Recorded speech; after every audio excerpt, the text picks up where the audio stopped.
From the Center for Western Priorities in Denver, this is the Road to 30 virtual tour. Here's the Executive Director of the Center for Western Priorities, Jennifer Rokala.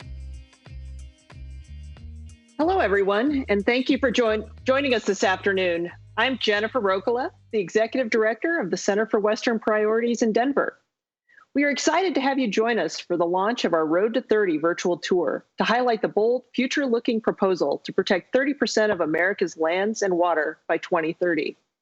Despite the challenging circumstances we are facing due to the coronavirus pandemic, the 30 by 30 goal is an important path to conserve nature, strengthen communities, and improve public health.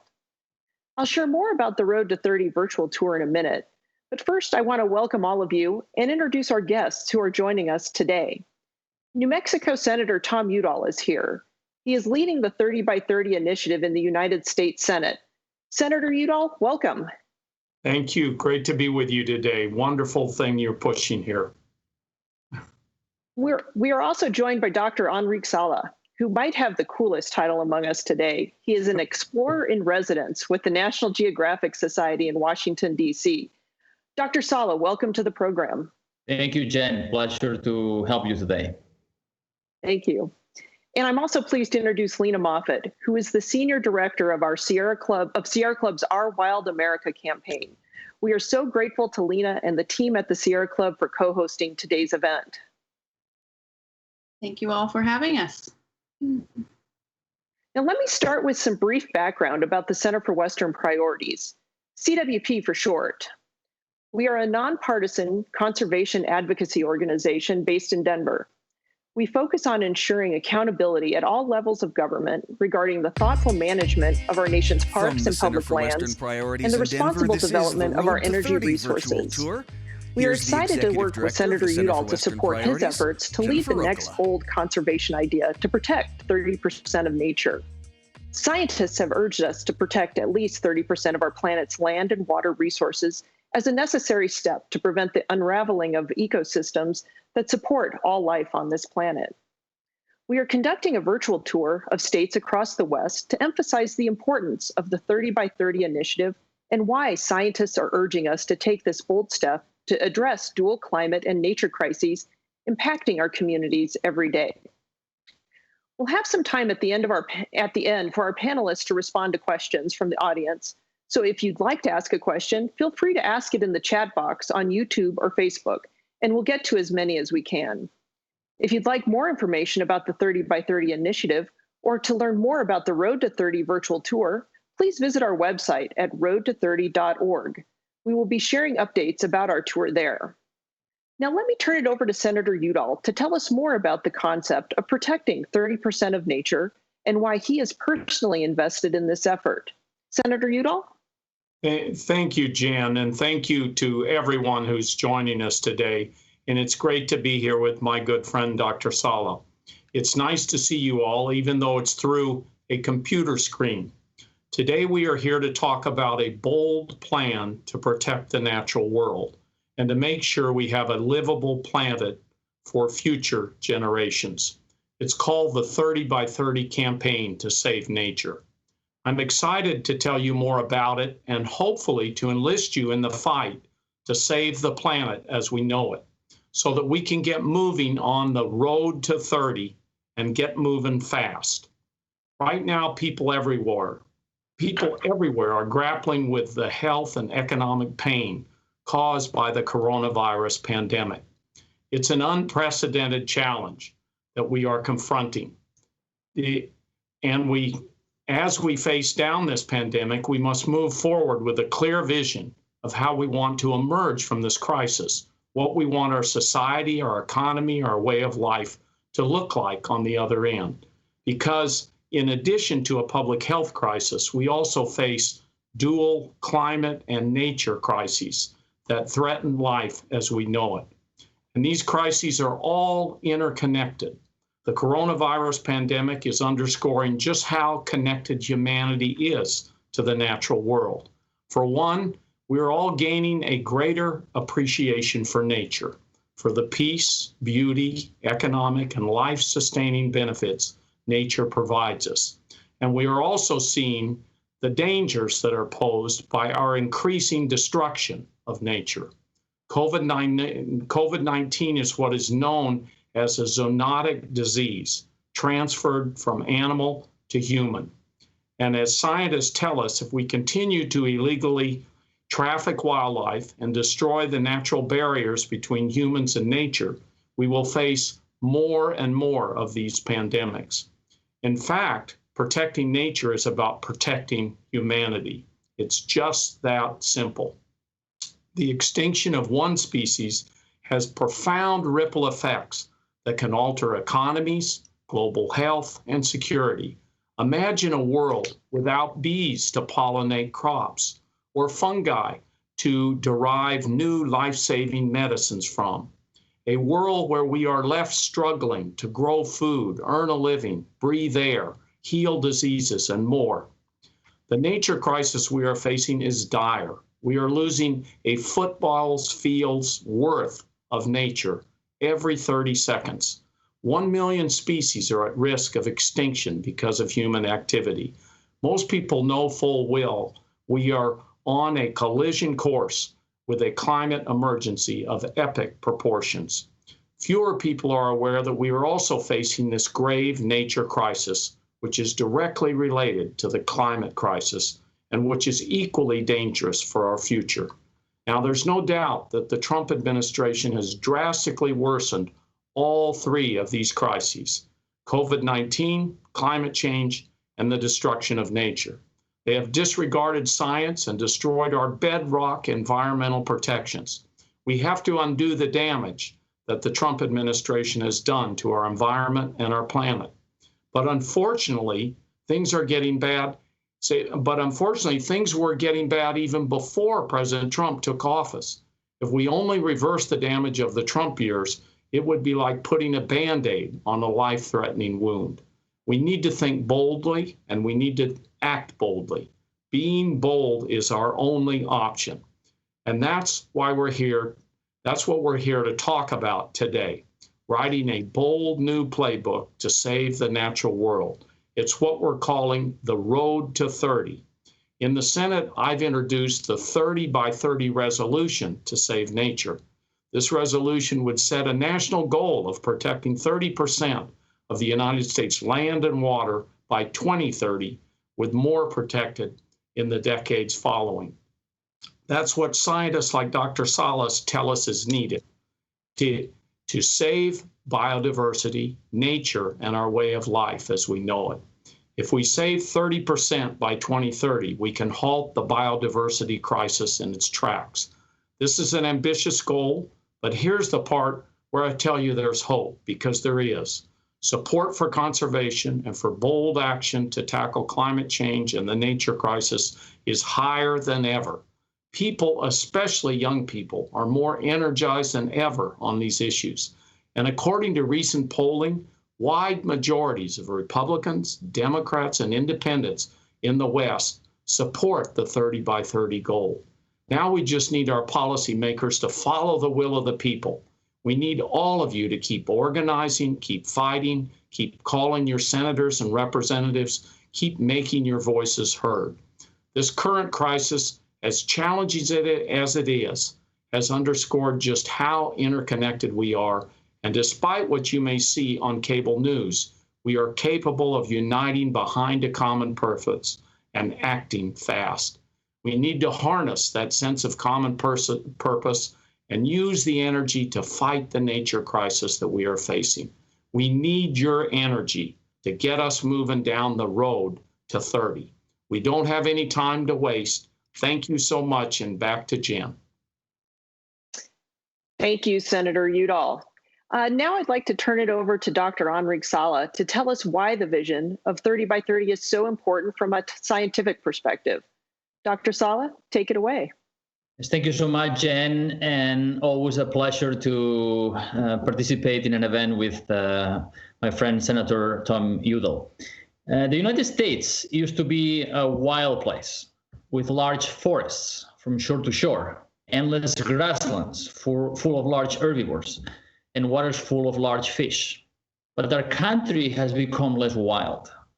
To meet the needs of a growing nation, forests were cut down and grasslands heavily grazed or turned into monocultures.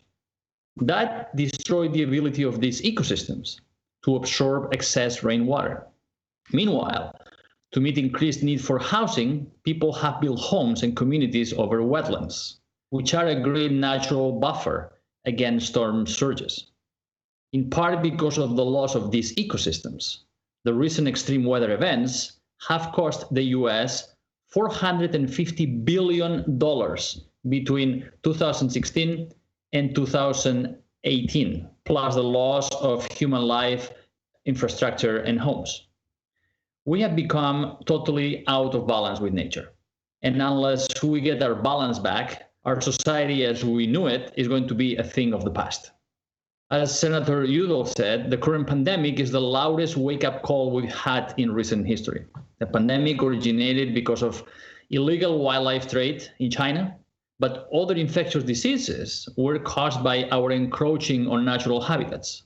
Today is COVID-19. Yesterday it was SARS, MERS, Ebola, HIV, and we're suffering some diseases in the US too. For example, Lyme disease affects humans because of our destruction of the forests and the extermination of the wolf in the eastern United States, which created imbalances in the ecosystem and caused a hyperabundance of ticks that can infect people. We can boil it down to one thing. Our relationship with nature is broken. You all know what's at stake. It's our life support system. The argument that we need to prioritize economic growth at any cost over the environment has been proven wrong over and over again. And research is telling us that if we are to prevent the collapse of our life support system, if we are to prevent climate catastrophe, we need half of the planet in natural state. And we can start by committing to protect at least 30% of the planet, land and sea, by 2030. Yet only 12% of the land of the United States is permanently protected, mostly in Alaska and the West. We need more protection to include all major ecosystems in the United States. And while 26% of US waters are permanently protected, the vast majority of that is in the remote Western Pacific Ocean or northwestern Hawaii. We need more protection on the US shores of the US mainland too. This is why Road to 30 is one of the most important visions for the future of our country. Expanded protected areas in the most critical places will conserve nature and all the essential services that nature provides for us and which we cannot recreate. It will strengthen local communities and boost local economies. Before the pandemic, every dollar invested by the government in our national parks produced $10 in economic output. And it will improve our health too, with intact and restored ecosystems producing oxygen, capturing part of our carbon pollution, filtering the water we drink, protecting our shores from the destructive force of hurricanes, and reducing the risk of diseases like Lyme disease. And in the ocean, more fully protected areas will complement good fisheries management and help boost fisheries catch, giving fishermen more value without having to exert greater effort. But some will say that we cannot afford this. Is that true? Economic studies show that the risk of inaction is much greater than the cost of action. The natural world provides $125 trillion in services to the global economy every year.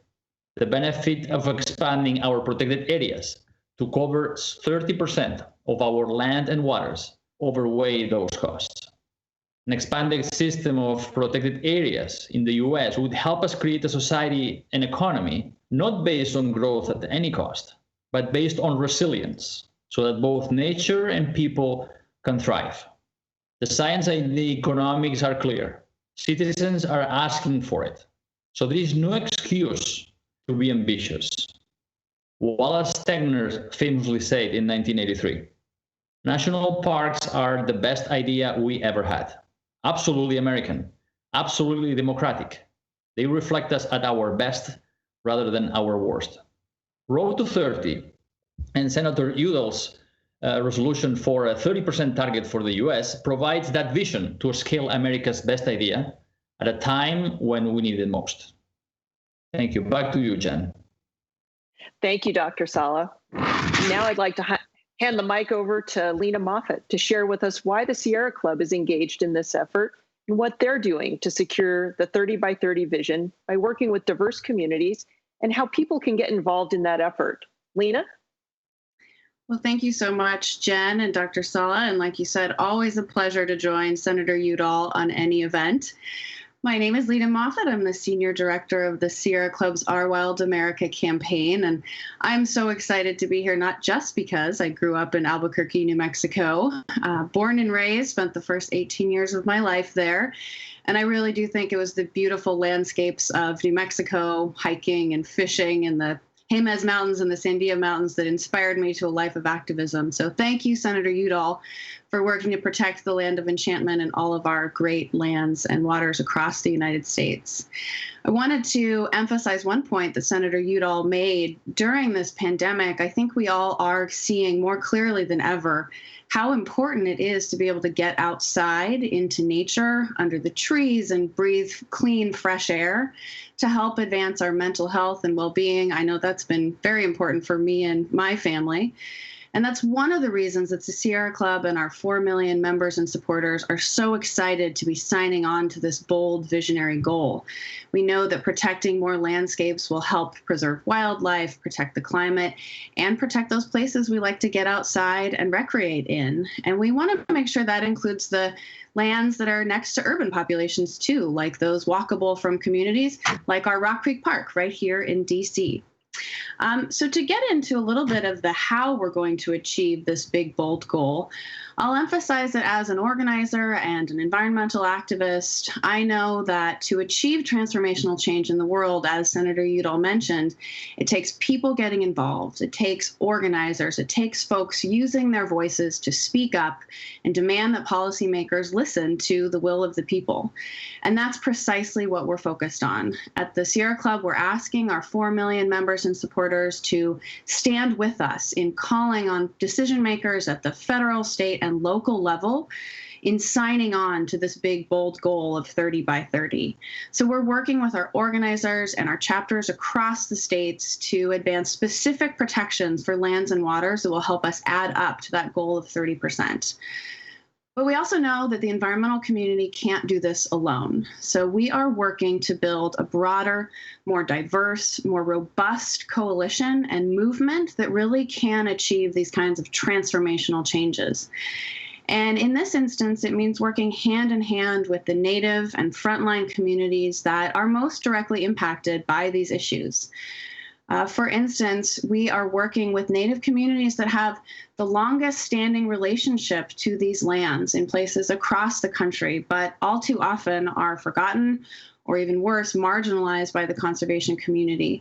And instead, we want to build a more inclusive and more welcoming vision of conservation and what the world can look like when everyone is invited to partake to protect the places that we know and love. And I'm excited to work with Jen and folks in this coalition to build that more inclusive vision of nature and ensure that the places we're protecting are those that are prioritized by the Native and frontline communities who are most impacted. Because we know that when we work together, that's how we win. I also want to touch on the decision makers that we are targeting with this big, bold grassroots movement that we are helping build and envision. As Senator Udall outlined, and as we see from his example, federal decision makers have a really big role to play.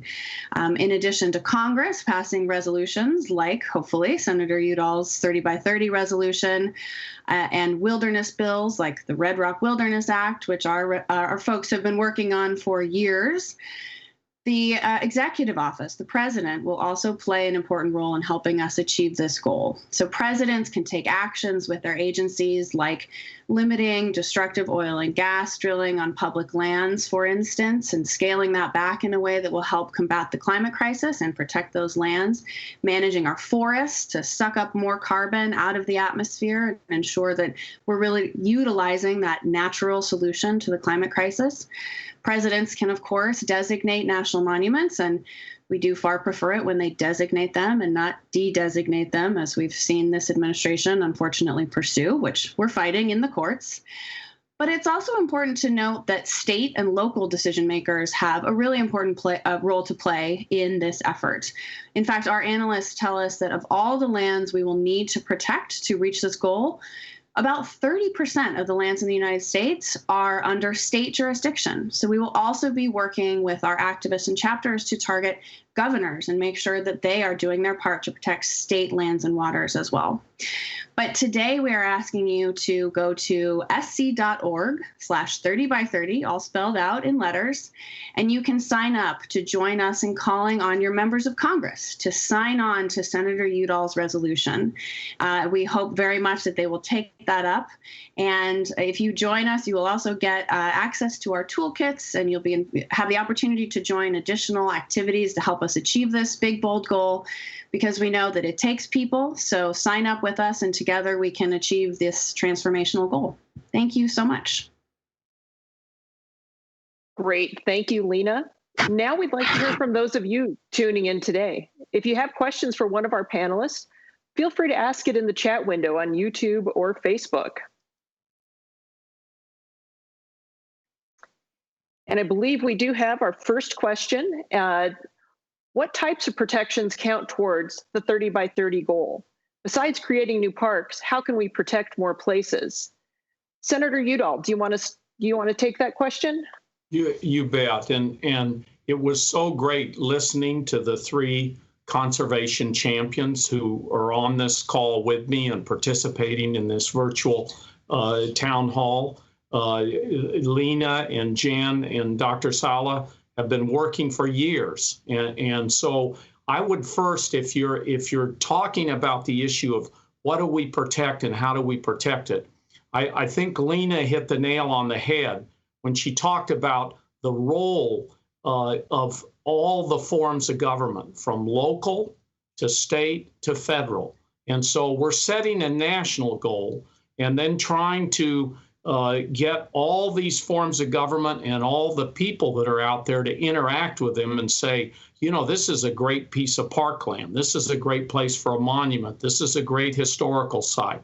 And we know in many of our local communities, one of the things you see in localities is where the people closest to the ground many times know how to make it a more livable community, how you fit more closely in with nature and live with nature as if we're in one community. So that's what I think we want to work with. The other thing that I think is part of this question is, what can you do individually? And I would suggest that these conservation organizations that are part of this effort and others know a lot of the personal things you can do. And if you're asking that specific question, ask them. But I would also yield to Dr. Sala about specific types of areas, because he's the scientist that's been studying this for a long time. And I'm sure Lena and Jen have something to say on this too. Thank you, Senator. Yeah, I can speak about the ocean. We've been studying how marine life recovers within areas that are protected in the ocean. And what we have seen is that the stronger the level of protection, the more benefits one gets. So there are areas that are fully protected from fishing, oil drilling, mining, and any other extractive activity. And these areas increase the abundance of marine life within their boundaries by over 600%. And not only the fish are more abundant in these areas, but also they grow larger. And they produce a disproportionately larger number of eggs that they will export beyond the boundaries of these reserves. And many of the fish will spill over those boundaries too, and this can help replenish local fisheries around them. So not only these fully protected areas are like a savings account with a principal that we set aside that produces compound interest, that produces returns then that everybody can enjoy.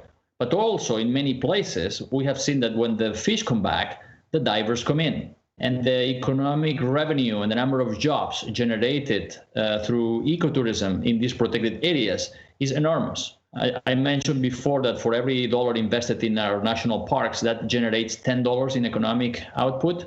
In the sea, every dollar invested in a marine protected area produces at least $3 in economic output. So the benefits far outweigh the costs. So if we want to get the greatest bang for the buck, we should, in the ocean, we should create areas that are as strongly protected as possible, which together with better fisheries management, and we have a pretty good fisheries management act in the US, that will help restore not only our marine ecosystems, they will generate jobs and opportunities, economic opportunities, but also is going to help boost our fisheries.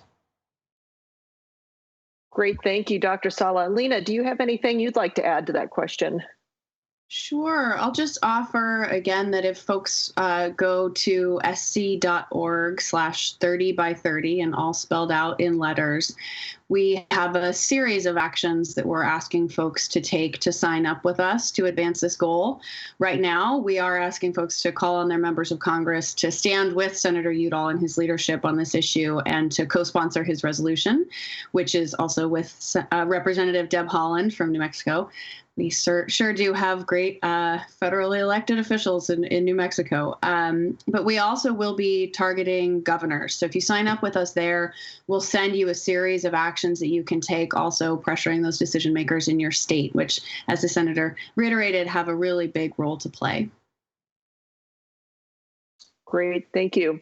We have a second question. The question is, can carbon sequestration be factored into these efforts?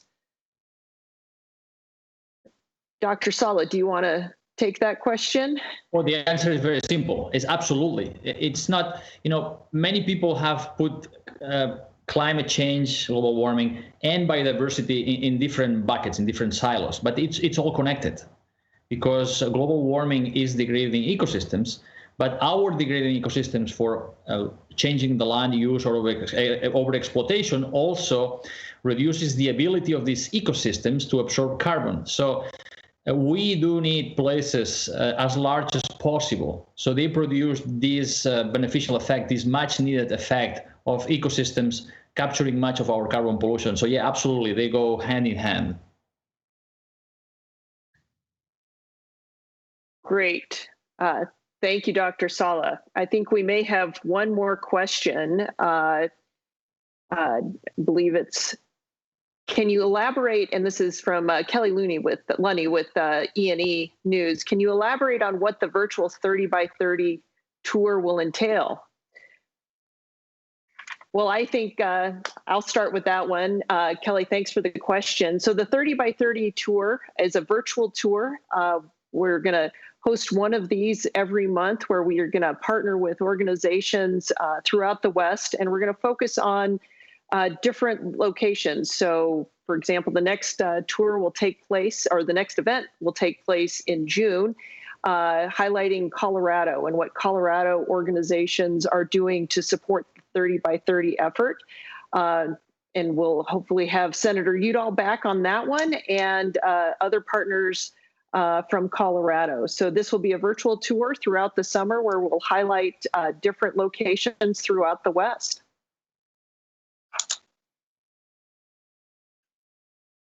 Well, super. I think that takes us to the end of our first Road to 30 virtual event. I want to thank all of you for participating and for thank all of our guests and taking their afternoon. Thank you to Senator Udall, Dr. Sala, Lena, Moffitt for sharing their insight and experience.